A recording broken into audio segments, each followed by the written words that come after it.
Countdown for blast off. X minus 5, 4, 3, 2, X minus 1, fire.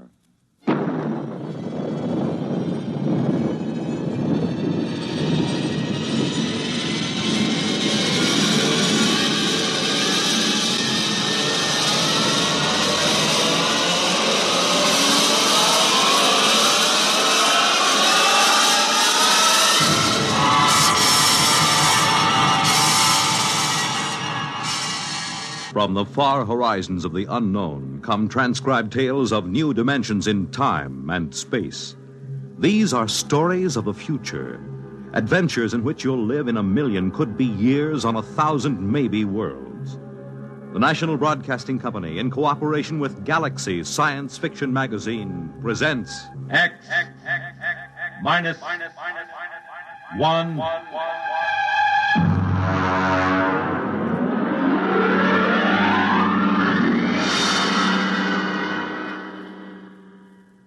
Tonight, Appointment in Tomorrow by Fritz Leiber.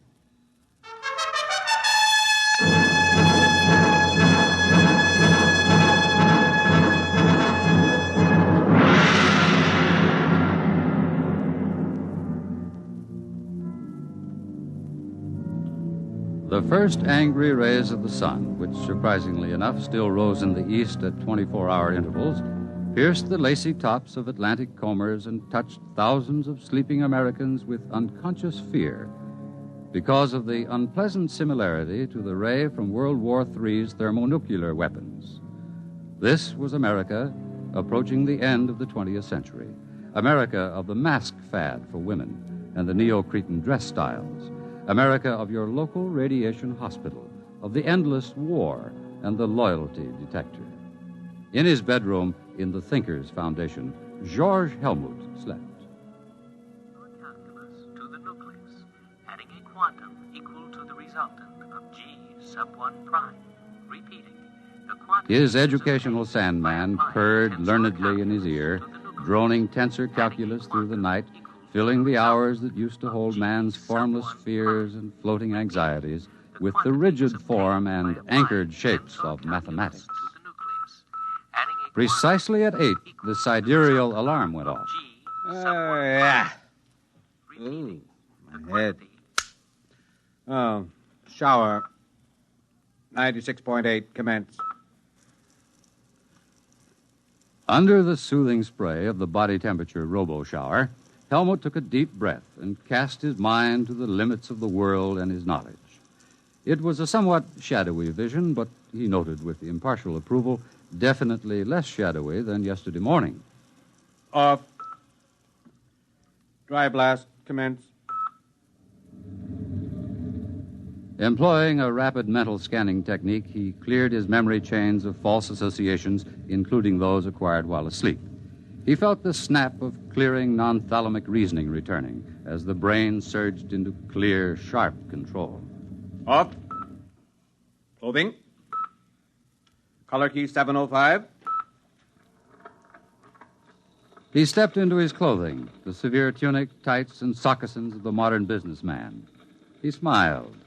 The next big move had come to him in his sleep, as many of his best decisions did, because he utilized the time-saving technique of somno-thought, which could function at the same time as somno-learning. Attention, robo-locator. Category, rocket physicist. Classification, genius level. Time limit for search, 20 minutes. Commence. Take dictation. Dear fellow scientist, a project is contemplated that will have a crucial bearing on man's future in deep space. Ample non-military government funds are available. There was a time when professional men scoffed at the Thinkers Foundation. Then there was a time when the thinkers perforce neglected the professional men. Now both times are past. I would like to consult you this afternoon, 3 o'clock sharp, Thinkers Foundation, signed George Helmut. End of dictation. The president is waiting to see Maisie, sir. He has the general staff with him. March and peace to him. Tell him I'll be down in a few minutes.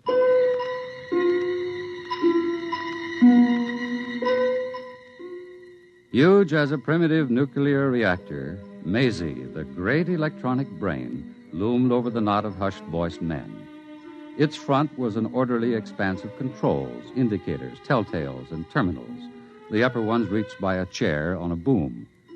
This was the machine with 1,000,000 times as many synapses as the human brain, the machine that remembered by cutting delicate little notches on the rims of molecules. This was the machine that timid cyberneticists and stuffy professional scientists had said could not be built. Yet this was the machine that the thinkers, with characteristic Yankee push, had built and named, with characteristic irreverence, Maisie. Have you the questions for the day, Mr. President? Here, Mr. Helmut. I see. The question on the Pakistan crisis is a little touchy. I don't know. If there is enough data to answer it, Maisie will do so. Well, of course, I didn't mean to. Of If course. you will excuse me, gentlemen, I will code the questions for Maisie.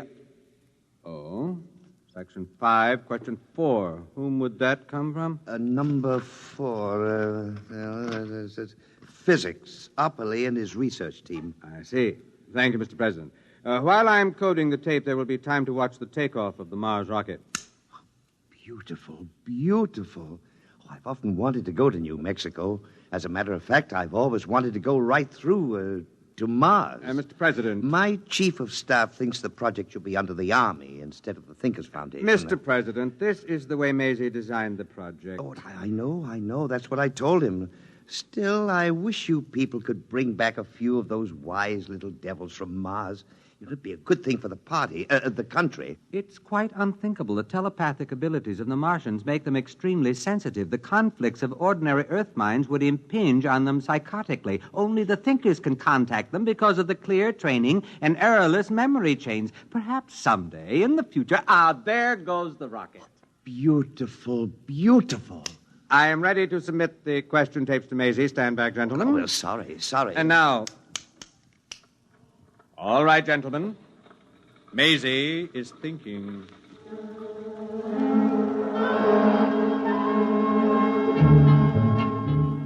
The question tape, like a New Year's streamer tossed out of a high window into the night, sped on its dark way along spinning rollers. Curling with an intricate aimlessness, it tantalized the silver fingers of 1,000 relays, saucily evaded the glances of 10,000 electric eyes, impishly darted down a narrow black alleyway of memory banks, and, reaching the center of the cube, suddenly emerged into a small room where a sweating fat man in shorts sat drinking beer. Here it comes. Get off my lap, honey. I've got work to do. Can it wait? I said get. Ow, you didn't have to do that. When Maisie thinks, she thinks. Open up another beer. Look, I'm not a robo-barmaid. Honey, do what you're told, or I'll ship you out where they'll work some of the upholstery off that frame, slopping radioactive mud. You don't have to get nasty, Jan. Here's your beer. That's better. It makes you fat. I like to be fat. It makes our relationship more poignant. Pass me the questions and get over to your keyboard. You're a greasy pig. But such an attractive pig. Start taping. Why, that dirty... What's the matter? One of the questions. Does Maisie stand for male Zell? For what? Male Zell. Does it? Look, you just keep sitting on your brains and let me do the thinking. Tape. Maisie does not stand for male Zell. Maisie stands for amazing, humorously given the form of a girl's name. Who is Maelzel? Edgar Allan Poe. Huh? It's a story. Maelzel's chess player. About an automaton that was supposed to play chess. Poe proved it had a man inside it. Oh, and they want to know if Maisie... They're wrong. Maisie doesn't have a man inside it. Just a lump of conceited lard. You could have hit me with that. Look at my dress. Get me another glass of beer.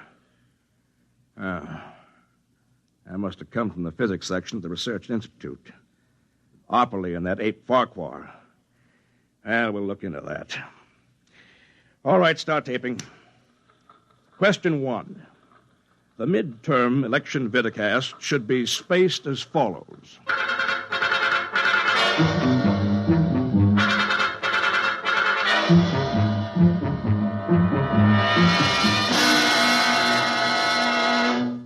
Morton Opperly's living room was quite behind the times. Instead of reading tapes, there were books. And instead of a 4x6 TV screen, there was a Picasso, still faintly radioactive from being smuggled out of the Manhattan crater. Two physicists faced each other across the table, old Mr. Opperly and young Mr. Farquhar. About that male Zell question, Willard. Why do you keep teasing the zoo animals? Because the thinkers are charlatans who must be exposed. We know their Maisie is no more than a tea leaf reading fake. We've traced their Mars rockets, and we know they go into orbit 500 miles above Earth and stay there until it's time to come down with the latest miraculous Martian mental science. But we've already exposed the thinkers very thoroughly. You know the good it did. Willard, the age we live in wants magicians. A scientist tells people the truth. When times are good, when the truth offers no threat, people don't mind. But when times are very, very bad, well, a magician tells people what they wish were true.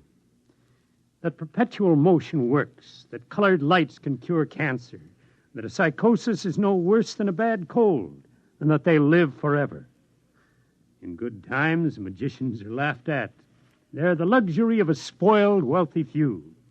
But in bad times, people sell their souls for magic cures and buy perpetual motion machines to power their war rockets. Are we supposed to beg off from a job because it's difficult and dangerous? In my day, Willard, I was one of the frightened men. Later, I was one of the angry men. And then one of the minds of despair. And now I'm convinced that all of my reactions were futile. Exactly. You reacted. You didn't act. If you men who discovered atomic energy had only formed a secret league, if you'd only had the guts and foresight to use your tremendous bargaining power to... Willard, we scientists weren't the stuff of which cloak and dagger men are made. Can you imagine Oppenheimer wearing a mask or old Einstein sneaking into the White House with a bomb in his briefcase? That's not the way power is seized. New ideas aren't useful to men bargaining for power. Only established facts or lies are. What do you want to do? Surrender the world to charlatans without a struggle? The thinkers are vulnerable. Their power is based on a series of lies. All power is. The greater the lie, the greater the power. What's it based on? A few lucky guesses, some faith healing, some science hocus pocus. The power of the thinkers isn't based on what they've got, but on what the world hasn't got. Peace, honor, a good conscience. They've sent for me. Who? Jan Tregerin? No. George Helmut. I got the radiogram an hour ago. They know they'll have to produce a real nuclear rocket pretty soon, and they'll need our help. I'm afraid, Willard. You think it might be a trap? After the Mel Zell question, you think they might want to shut me up? I'm not afraid for your life. I'm worried about other things they might do to you. They'd better be worried about the things I'm going to do to them.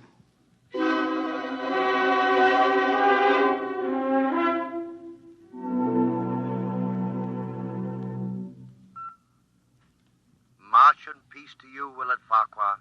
You have entered the Thinkers' Foundation. Please remain on the slideway. I want to see George Helmut. May we take your hat and coat? What the... Do not be alarmed. Invisible radiations are slaughtering all the germs in your body, while more delicate emanations are producing a benign rearrangement of your emotions. Claptrap. I can recognize a 14-cycle sonic note when I hear one. Where's Helmut? This way, please.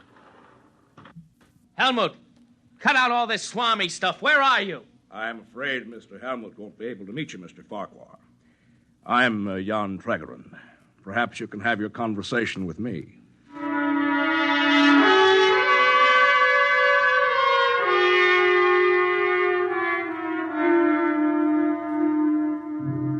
George Helmut waited in a conference room with 24 empty chairs.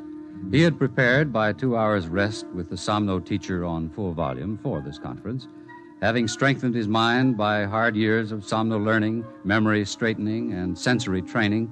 He had assured himself of the executive power to control the technicians and direct their specialized abilities. Together, they would have built the true Mars rocket. But, unfortunately, No one came. Where are they? Report. No word from the door, Master. They can't all be late. Did you check? The calls have been put through. What response? Dr. Burnside reports he received the second message just in time. What second message? The message calling off the meeting. Did he read the text of the second message back? Shall I play it back? Never mind. How was it signed? The signature? Signature, Mr. Jan Tregeron.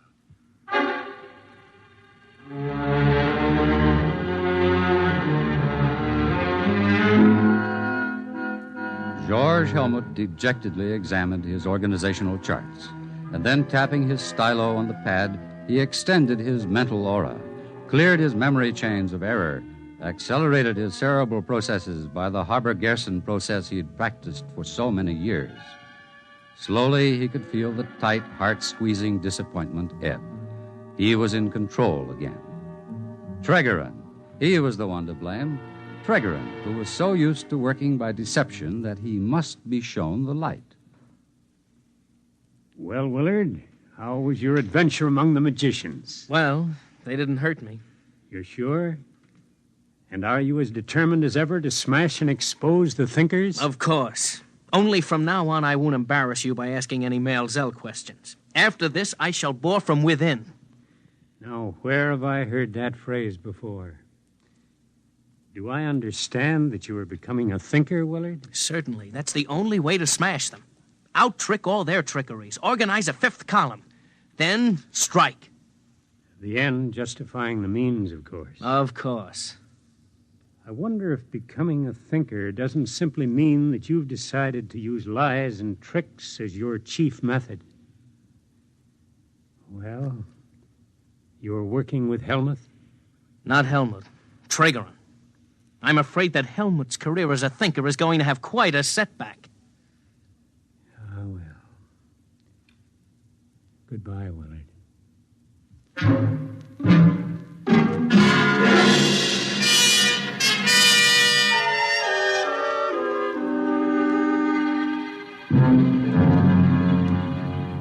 Tregeron, I want to talk to you. Shall I leave? No, please stay. Jan? Stay. You ought to enjoy this. George has that errorless memory chain. Tregeron, you know why I'm here. I don't know. I've been sadly remiss on my precognition and clairvoyance exercise. I've been too busy with other things, other people, other exercises. But I don't need Maisie to guess. You just went ahead and canceled the conference without consulting me. You called it without consulting me. Shouldn't do that sort of a thing, George. I was absolutely sure of my ground, perfectly prepared. I visualized it. The rocket boosting up on chemical power, then setting sail. Sail? Sail? A nuclear reactor rocket. Oh, George, you're fabulous. Yes, sail. Thin streams of nuclear reflecting material and the rocket feeding meson streams behind it. I conceived it all, complete, except for technical details. George, you are a thinker. A real thinker. I know. Now, look here, George. Every man should stick to his trade. Technology isn't ours. You know as well as I do that we're going to have a nuclear spaceship and actually go to Mars someday. Are we? Yes. Just as we're going to have to build an actual Maisie. I helped you organize the thinkers. At least I was your first partner. Our basic idea was that the time had come to apply science to the life of man on a large scale. The only thing holding the world back from this was the ignorance and superstition of the average man and the stubbornness and lack of enterprise of the academic scientists. Their worship of facts, even when the facts were clearly dangerous. Splendid. Splendid. Caddy, get me another beer. I'm filing my nails. All right, all right. Everybody wanted the new world. The trips to Mars, the knowledge of the human brain. All they lacked was the nerve to take the first big step. And that was what we supplied. Here's your beer. There was no time for slow and careful plodding. We couldn't afford to check and double-check. We couldn't wait for the grudging approval of the professionals. We had to use fake stunts, tricks, anything to get over the big point. Once that was done, mankind was headed down the new road. It was easy to just heal the breach with the professionals. and to make good in actuality what had been made good in pretense. Very good. The beer. We built Maisie. We built the Mars rocket. We discovered the wisdom of the Martians. We sold the people and the science the professionals had been too high-toned to advertise or bring into the marketplace. But now that we'd succeeded, it's time to let accomplishment catch up with imagination, to implement fantasy with fact. You suppose I would have gone in with you if I hadn't known that someday we'd actually make what we claimed we had already made? Oh, is that it? Jan, the day's come, and I'm the man. I've prepared myself. Caddy, clear the decks. All right. I know. You just want room to point that fat finger. I want her to stay. All right. George, look, every revolutionary wants to see the big change take place in his lifetime. But time for the second step. George, the average man's exactly where he was 10 years ago when we took over, except he's got a new god. More than ever, he thinks of Mars as a Hollywood paradise with wise men and yummy princesses, like Caddy here. Do you think I'm yummy, really? Shut up. Maisie is Mama, magnified 1,000,000 times. The professional scientists, they're more jealous and stuffy than ever. All they like to do is turn the clock back to a genteel dream world of square caps and quadrangles. Bravo! I said shut up. George, maybe in 10,000 years we'll be ready for the second big step. Meanwhile, the clever will rule the stupid. The realists will rule the dreamers. George, did you actually think you could have bossed those professionals? Nuclear scientists? Rocket physicists? Oh, now listen to me, boy. They'd have torn you to pieces in 20 minutes, and glad of the chance. George, you baffle me. You know that Maisie and the Mars trips and all that are fakes, yet you believe in your somno-learning and consciousness expansion and optimism pumping like a corn-fed yokel. There is a place for the man who has the courage to dream. Sure. In a straitjacket. Oh, George, you remind me of those men who used to put out those lurid little magazines with Caddy's grandmother on the cover in outer space in a stripped-down bathing suit. My grandmother never... I said shut up! That's what it is. Frustrated little men playing science god to generations of pimply high school chemistry students and gas station attendants, conning them into thinking they're in the know, sprinkling a few formulas to the garbage and playing Atom Smasher, and then being very solemn about the role of imagination in science. George, the trouble with you is they forgot to take your zap gun and space cadet decoder pin away from you when you turned 13. That's your honest opinion? It's more than that. George, get a hold of yourself and quit taking fantasy in the veins. That's an order. Jan, the strange part of it is that I know as well as you do that Maisie and the Mars trips are fakes, but some things aren't. The human mind, Jan, is a tool that hasn't been perfected yet. There are more things in heaven and earth than are dreamed of in your philosophy, Horatio. Who's Horatio? I said shut up. This is the last full cackle, George. You've been fooling around with ESP, huh? Telepathy? Maybe a little hypnotism? Maybe. All right. Guess what I've got in my drawer? Extend your consciousness. Telepath it. Visualize it. Never mind. I'll save you the mental effort. It's a pistol, see? Now, let me tell you something. I got a couple of boys waiting outside. They'll take you by jet to New Mexico. George, congratulations. You're leaving for Mars tomorrow. Mars? Yes. I've decided Mars to be the best place for you. We'll arrange it so that your trip is, say, 2 years long. Perhaps in that time, orbiting up there, you'll learn a little Martian wisdom. For example, the big liar must never fall for his own lie. Meanwhile, I got a replacement for you. His name is Willard Farquhar. But I sent for him to... Yes. You see, I, too, believe in cooperation with the scientists. But by subversion. I'll offer them the hand of friendship with a big, fat bribe in it. You know what the bribe is? The power to destroy me. That's what I'm offering. Join us. Learn our secrets. Bore from within. Bide your time before you strike. But while he's biding, I'll have him. And when he's ready to strike, you'll find it's not quite the time. Wait a little bit. Enjoy the power. Play with fat old Jan Tregerin like a cat. And by then I'll have him. You can't replace me, Jan. Oh, you were a good man, George, when we needed catchy slogans, ray guns, plastic helmets, fancy sweaters. I warned you, Jan. Don't underestimate the mind, the human brain. Even Caddy here is a fascinating instrument. For example, I had a little talk with Caddy last week. Very boring. Ah, but useful. But when we were finished, her mind had something it didn't have before. You always were educational, George. Caddy, look at me. Look at me. Look at me. Now, put your hand on his arm. Now, take his gun. Caddy, are you crazy? I've got his gun. What now? You see, Jan, there is a place for the dreamer, the man who believes, who can use his mind. I'm going to get rid of you, Jan, because the man who dares to dream will rule. Caddy, look at me. Look at me. Point the gun at him. Look at me. I can't anymore. It's too ridiculous. Jan, take your silly gun back. It's too heavy. What? Caddy, I command you, look at me. Look at me. The power of the mind. Hey, boys, come in and get him. I don't understand. Caddy, look at me. Oh, all right, I'll look at you. Poor Superman.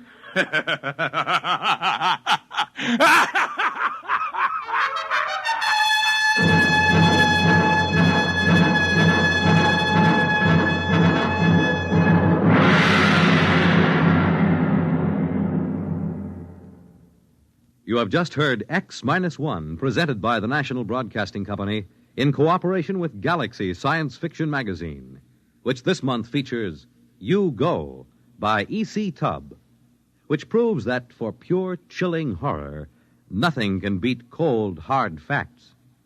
Galaxy Magazine, on your newsstand today. Tonight, by transcription, X-1 has brought you Appointment in Tomorrow, a story from the pages of Galaxy written by Fritz Leiber and adapted for radio by Ernest Kenoy. Featured in the cast were Ted Osborne, Dean Almquist, Pat Hosley, Bob Hastings, Arthur Hughes, and Charles Penman. Your narrator was Floyd Mack. This is Fred Collins. X-1 was directed by Daniel Sutter and is an NBC Radio Network production.